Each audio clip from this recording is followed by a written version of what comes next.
हर हर महादेव। सावन महीने के अंतिम 5 दिनों की शुरुआत आज से हो गई है, जिसमें एकादशी, महाद्वादशी और त्रयोदशी, चतुर्दशी और साथ ही पूर्णमासी का श्रेष्ठ दिन होगा। आइए जानते हैं, सही तिथि पर ही आप व्रत कीजिएगा। गलत दिन व्रत करेंगे तो पूजा का कोई फल नहीं मिलेगा। 5 सरल काम इन 5 दिनों पर अपने घर पर रहकर करते हैं तो पूरे सावन महीने का फल मिलता है। पुत्र, विवाह, नौकरी, धन संपदा, परीक्षा या ट्रांसफर संबंधी कोई दिक्कत है तो कालों के काल, महाकाल और नवग्रहों के स्वामी महादेव आपकी सारी कामना सिद्ध करेंगे। कैसे, किस स्वरूप में, सुनिएगा, अंत तक बने रहिएगा, पूरा वीडियो सुनिएगा। अब ये सावन महीने के अंतिम 5 दिन कब से शुरू हो रहे हैं, जैसे कि सोमवार 24 तारीख से यह अंतिम 5 दिन शुरू होंगे, जो कि 24 तारीख को सबसे बड़ी महाद्वादशी है। कई लोग इस दिन एकादशी का भी व्रत करेंगे। इसे वंजुली महाद्वादशी के रूप में जाना जाता है। 24 तारीख का दिन बहुत श्रेष्ठ है। एक तो महादेव का दिन जो कि भाग्य बदलने के लिए है, और उसमें द्वादशी जो कि वंजुली द्वादशी साल की सबसे बड़ी द्वादशी है। बात कर लेते हैं 25 अगस्त 2026 की। इस दिन मंगला गौरी व्रत रहेगा और इसी दिन महाभौम प्रदोष है, यानी मंगला गौरी व्रत के साथ हमें प्रदोष व्रत प्राप्त हो रहा है। आपके प्रश्न आते हैं, दीदी प्रदोष व्रत कब करें? तो 25 तारीख को, इस बार मंगलवार को प्रदोष व्रत रहेगा। इस दिन रवि योग और त्रिपुष्कर योग का निर्माण हो रहा है। 26 तारीख को बुधवार है, जो कि त्रयोदशी और चतुर्दशी के रूप में ही जानी जाएगी। ऐसे में इस दिन का लाभ उठाएं और भाग्य की रेखाओं को प्रबल करें। इसके साथ ही 27 अगस्त गुरुवार को सावन महीने की पूर्णिमा होगी, यानी श्रावणी पूर्णिमा का व्रत किया जाएगा। पूर्णिमा तिथि रात्रि में व्याप्त होने के कारण पूर्णिमा व्रत 27 अगस्त को ही करना सर्वश्रेष्ठ शास्त्र में कहा गया है। अगर आप पूर्णमासी या सत्यनारायण भगवान व्रत इत्यादि करते हैं तो आप 27 अगस्त 2026 को ही करेंगे।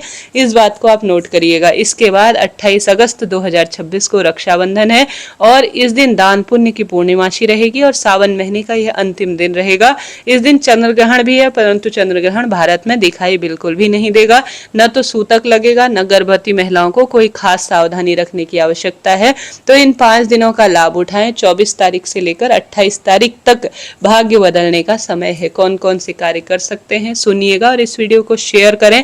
आप सभी चैनल को सब्सक्राइब करना भूल जाते हैं, जरूर ही कीजिएगा। और साथ ही वीडियो जरा सा भी आपके लिए उपयोगी रहते हैं तो आप लाइक करें और सही दिन ही व्रत करें, सही दिन ही त्योहार मनाएं। ठीक है जी। आपके सामने तिथि मैंने स्क्रीन पर दे दी है ताकि आपको कोई भी दिक्कत ना हो। सबसे पहले सरल इन 5 दिनों में जो आप सावन महीने में नहीं कर पाए हैं वह करने का प्रयत्न करें। सावन महीने के व्रत, उद्यापन इत्यादि आप सर्वश्रेष्ठ रूप में सावन पूर्णिमा के दिन, या तो 27 तारीख को या 28 तारीख को, जब भी आपको समय मिले, दोनों तिथि में से किसी एक दिन सावन महीने के व्रतों का उद्यापन या पारण इत्यादि जो भी आप करेंगे उनका आप कर लीजिएगा। सावन के सोमवार व्रत का उद्यापन कैसे करना है अगर आप जानना चाहते हैं तो कमेंट्स में जरूर बताएं। कोई भी प्रश्न हो तो भी आप पूछ सकते हैं। अब कौन से कार्य इन 5 दिनों में करें? देखिए, कोशिश करें इन 5 दिनों में आप कोई व्रत नया शुरू कर सकते हैं। जैसे कि अगर आपने अभी तक सर्वश्रेष्ठ रूप में प्रदोष व्रत शुरू नहीं किया है तो आप कर सकते हैं। अगर पूर्णिमा व्रत शुरू करना चाहते हैं तो आप कर सकते हैं। ये जो है विशेष दिन है जब आप पूर्णमासी व्रत या इन व्रतों को शुरू कर सकते हैं, क्योंकि अभी शुक्ल पक्ष का ही समय चल रहा है, जो कि अपने आप में बहुत ही विशेष है। और सावन महीने में अगर इन नए व्रतों को शुरू किया जाए तो बहुत ही अधिक लाभ मिलता है। इसके साथ साथ आप इन 5 दिनों में व्रत करने का जरूर कोशिश करें। कोई व्रत अभी तक नहीं कर पाए हैं, पूरे सावन महीने के इन अंतिम 5 दिनों में कोई भी व्रत जो आपसे बन पड़े, किसी भी स्वरूप में शिव नारायण की तिथि है तो व्रत करने का आप जरूर ही प्रयत्न करें। उसके बाद आप इन तिथि पर द्वार पर शिव नारायण का ध्यान करते हुए सुबह शाम दीपदान जरूर करें।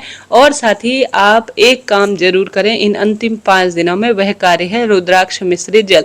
अगर रुद्राक्ष नहीं है, ऑनलाइन मंगवाना चाहते हैं तो मैं टैग कर दूंगी, उसमें से आप ले सकते हैं, बहुत उत्तम है। और साथ ही रुद्राक्ष मिश्रित जल हर स्वरूप में फायदेमंद है। अंतिम 5 दिनों में काशी विश्वनाथ भगवान का नाम लेकर महामृत्युंजय मंत्र का जप, जितना जप करेंगे उतना लाभ देंगे।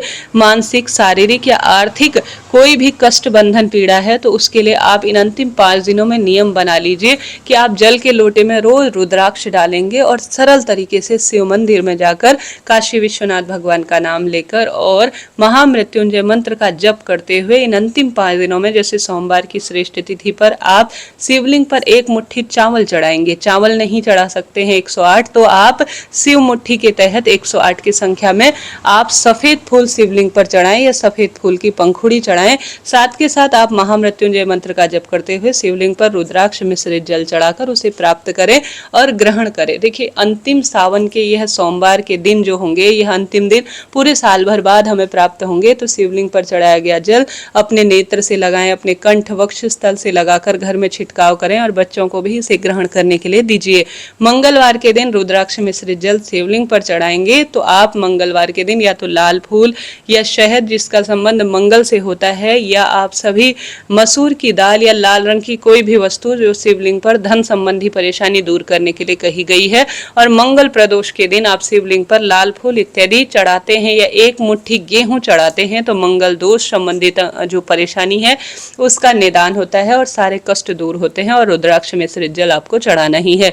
बुधवार को शिवलिंग पर आप सभी एक मुट्ठी या 108 की संख्या में हरा मूंग समर्पित करें और शिवलिंग पर चढ़ा हुआ जल रुद्राक्ष मिश्रित अपने साथ घर लाएं और इसे ग्रहण करें। और गुरुवार के दिन एक मुट्ठी चने की दाल शिवलिंग पर चढ़ाएं या आप पीले कनेर के फूल चढ़ाकर रुद्राक्ष मिश्रित जल काशी विश्वनाथ भगवान का नाम लेकर और साथ के साथ आप सभी महामृत्युंजय मंत्र का जप करते हुए ग्रहण करें। शुक्रवार के दिन महादेव को रक्षा सूत्र बांधे और प्रार्थना करें कि हे महादेव, मेरे परिवार की सदा सर्वदा आप रक्षा करें। आप ही हमारे पिता, माता और भाई स्वरूप हैं, आप ही हमारे गुरुवर हैं, इसलिए आपको प्रथम राखी में समर्पित करती हूँ। तो महादेव के शिवलिंग पर रक्षा सूत्र बांधे और शिवलिंग पर शुक्रवार के दिन इत्र या शुक्रवार के दिन आप कोई भी जैसे एक मुट्ठी चावल इत्यादि या कमल गट्टा मिश्रित जल शिवलिंग पर चढ़ाएं और प्रार्थना करें, लाभ होगा जी। इसके साथ साथ आप इन अंतिम 5 दिनों में नियम बांध दीजिए। घर के दरवाजे पर पंच देवी देवताओं का ध्यान करें। पंच देवताओं में कौन है?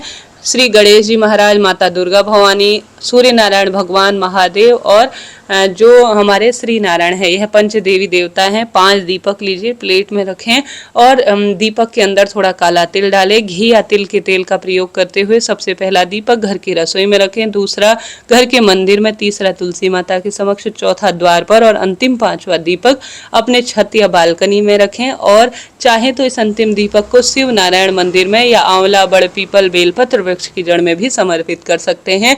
इन वृक्षों की जड़ में दूध और जल चढ़ाना भी लाभदायक देता है क्योंकि यह देवतुल्य और पितृतुल्य वृक्ष हैं। साथ ही इन अंतिम 5 दिनों में आप बेलपत्र, आंवला, बड़ पीपल इन वृक्षों को रोपित करें।